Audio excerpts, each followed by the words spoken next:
Salut à tous, c'est Hugo de la chaîne NSS et il y a une technique qui marche relativement bien dans les films, qui est relativement culte d'ailleurs et même carrément culte on peut dire, c'est l'ouverture de bande noire pour commencer un film. Alors bien évidemment cet effet, il y a plein de manières de le faire, mais pour le coup j'aimerais vous proposer la version la plus simple et surtout la plus pratique. Bon, pour commencer, comme vous le voyez, on a un rush on ne peut plus normal et on n'a même pas les bandes noires. Donc avant tout, pour commencer, on va venir placer des bandes noires sur notre vidéo. Pour ça, vous allez taper recadrage dans votre fenêtre effet, vous venez placer l'effet recadrage sur votre vidéo, et là vous allez recadrer un petit peu le haut et le bas de votre image pour avoir du coup les bandes noires qui sont très caractéristiques du côté cinéma. Donc pour ma part, je vais mettre 10% pour les deux, c'est juste à titre d'exemple. Voilà, là on n'a rien fait, on n'a pas fait d'animation, on n'a rien fait du tout, on a déjà un côté cinématographique beaucoup plus prononcé. Mais bref, c'est pas le sujet du tuto, comment on fait du coup pour faire cette fameuse ouverture de bande noire? Et surtout, comment on fait ça pour faire une animation pratique qui nous prenne pas trop de place dans la timeline. Pour ça, il n'y a vraiment rien de compliqué. Dans votre panneau projet, vous allez faire un clic droit,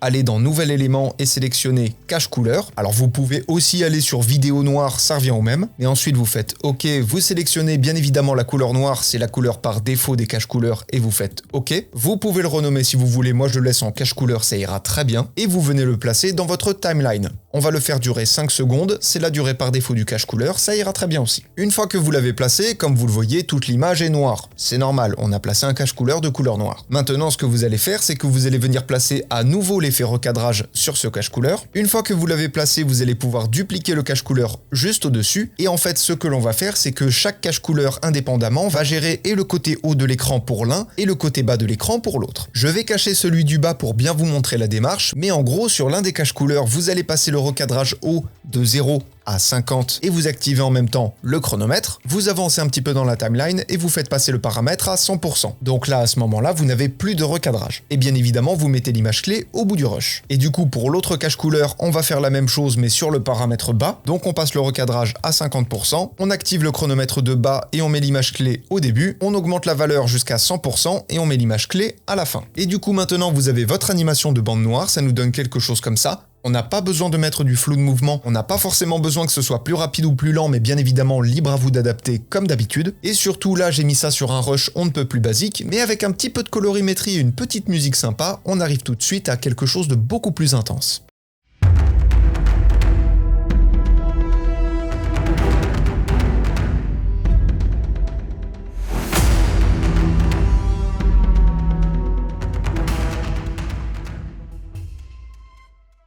Voilà, c'est tout pour cette animation, c'est très simple, c'est très efficace, c'est tout ce qu'on aime. Et en attendant de vous retrouver dans les prochains tutos, apprenez, utilisez et progressez dans vos montages. N'hésitez pas à aller faire un tour sur le site où il y a les packs d'effets, le coaching personnalisé, etc. Tout est dans la description de la vidéo. Je vous fais des bisous et à plus!